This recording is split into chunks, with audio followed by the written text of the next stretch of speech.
नमस्कार। क्या आपने कभी सोचा है कि जब आपके आसपास के लोग अचानक आपके खिलाफ हो जाएं तो कैसा महसूस होता है? आज के इस विश्लेषण में हम एक बेहद संवेदनशील और गंभीर मुद्दे पर बात करने वाले हैं। एक ऐसा मुद्दा जो कहीं ना कहीं हमारे आसपास ही पनप रहा है और लोगों के मानसिक स्वास्थ्य को अंदर ही अंदर खोखला कर रहा है।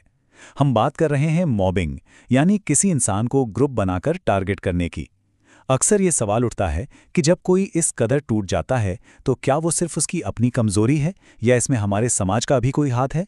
चलिए, आज इसी उलझन को सुलझाते हैं।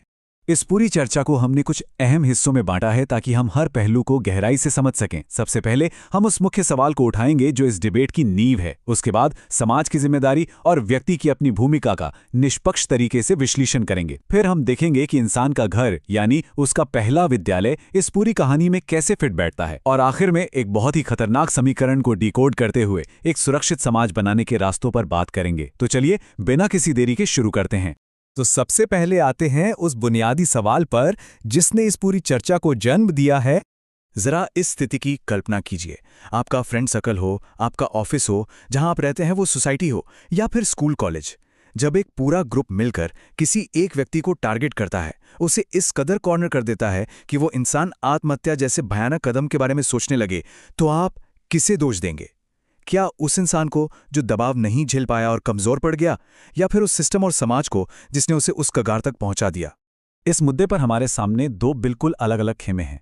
एक तरफ वो नजरिया है जो मानता है कि ये पूरी तरह से समाज की सामूहिक विफलता है, यानी हमारा सिस्टम एक व्यक्ति की रक्षा करने में पूरी तरह फेल रहा। और दूसरी तरफ एक ऐसा तर्क है जो कहता है कि हर इंसान की अपनी खुद की भी एक जिम्मेदारी होती है, उसकी अपनी मानसिक मजबूती होती है कि वो मुश्किलों से कैसे निपटता है। आज हम बिना किसी का पक्ष लिए इन दोनों ही नजरियों को आमने सामने रखकर परखने वाले हैं। चलिए, सबसे पहले पक्ष पर गौर करते हैं। आखिर इसमें समाज यानी हमारी और आपकी क्या जिम्मेदारी बनती है? आपने मॉबिंग शब्द तो सुना ही होगा। इसे अक्सर आम बोलचाल में हंसी मजाक या लेग पुलिंग कहकर टाल दिया जाता है। लेकिन जरा सोचिए, जब कई लोग मिलकर लगातार एक ही इंसान को निशाना बनाने लगें तो क्या वो मजाक रह जाता है? बिल्कुल नहीं। बार बार अपमानित करना, ग्रुप से पूरी तरह बायकॉट कर देना और झूठी अफवाहें उड़ाना, ये सब उस इंसान की अपनी ही नजरों में उसकी इमेज को चकनाचूर कर देता है।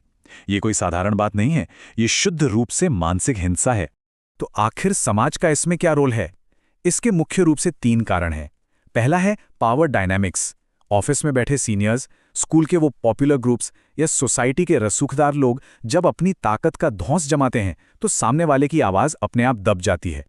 दूसरा और शायद सबसे खतरनाक है बाईस्टैंडर इफेक्ट, यानी वो लोग जो ये सब अपनी आंखों से देखते हैं, जानते हैं कि गलत हो रहा है, पर फिर भी चुपचाप तमाशा देखते रहते हैं। उनकी ये चुप्पी गलत करने वालों का हौसला बढ़ा देती है।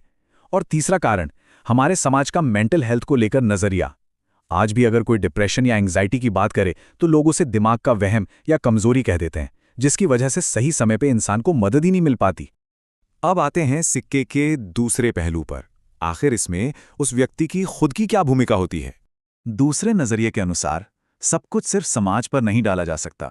कुछ व्यक्तिगत कारण भी होते हैं, जैसे कि मानसिक मजबूती। देखिए, हर इंसान परेशानियों को अपने अपने तरीके से डील करता है। कुछ लोग होते हैं जो उसी टॉक्सिक माहौल में भी मजबूती से खड़े रहते हैं और आगे निकल जाते हैं। दूसरी बात है मदद मांगने से कतराना। कई बार लोग अंदर ही अंदर घुटते रहते हैं, पर अपने दोस्तों, परिवार या किसी प्रोफेशनल से बात करने में झिझकते हैं। अगर समय रहते किसी से बात कर ली जाए तो पूरी तस्वीर बदल सकती है। और एक और चीज जो आजकल बहुत आम हो गई है, सोशल मीडिया का ओवर रिएक्शन। कभी कभी लोग साधारण से मजाक या छोटी सी आलोचना को भी भयंकर उत्पीड़न मान बैठते हैं, जो कि हमेशा सही नहीं होता। अब हमने दोनों पक्ष देख लिए, लेकिन इन दोनों के बीच एक ऐसी अहम कड़ी है जिसे हम अक्सर भूल जाते हैं, और वो है हमारा घर। घर में हम अपना समय कैसे बिताते हैं, इसका सीधा असर हमारी मानसिक स्थिति पर पड़ता है। अगर घर में सब साथ बैठकर कोई गेम खेल रहे हैं, बातें कर रहे हैं या हंसी मजाक हो रहा है, तो ये तनाव को कम करता है, आपसी समझ को बढ़ाता है और बच्चों में क्रिएटिविटी लाता है। वहीं दूसरी तरफ अगर हर कोई बस अपने अपने मोबाइल या स्क्रीन में घुसा हुआ है तो घर में ही एक तरह का सन्नाटा पसर जाता है।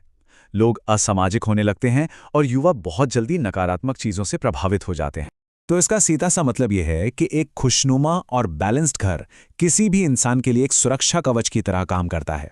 अगर घर का माहौल आपको मेंटली और इमोशनली सपोर्ट करता है तो आप बाहर की दुनिया के उन जहरीले दबावों और मॉबिंग का सामना कहीं बेहतर तरीके से कर पाते हैं। आपका घर ही वो जगह है जहां से आप दुनिया से लड़ने की ताकत जुटाते हैं। तो अब इन सारी बातों को मिलाकर जो तस्वीर बनती है वो एक बहुत ही खतरनाक समीकरण की तरफ इशारा करती है। अगर हम पूरे विश्लेषण का निचोड़ निकालें तो बात बहुत साफ है। ये कहना कि सिर्फ व्यक्ति कमजोर था गलत होगा, और ये कहना कि सिर्फ समाज ने उसे मार दिया ये भी अधूरा सच है। असली तबाही तब आती है जब ये तीन चीजें एक साथ मिलती हैं। पहला, एक टॉक्सिक ग्रुप जो टारगेट करता है। दूसरा, एक ऐसा समाज जो मूक दर्शक बनकर सब कुछ चुपचाप देखता रहता है। और तीसरा, उस इंसान का अपना कमजोर सपोर्ट सिस्टम या घर का माहौल। जब ये तीनों फैक्टर्स आपस में जुड़ जाते हैं तब जाकर वो खतरनाक स्थिति पैदा होती है जिसे संभाल पाना लगभग नामुमकिन हो जाता है। तो भाई, समस्या तो हमने समझ ली, लेकिन इसका समाधान क्या है? एक सुरक्षित समाज कैसे बनाया जाए? चलिए इस पर बात करते हैं।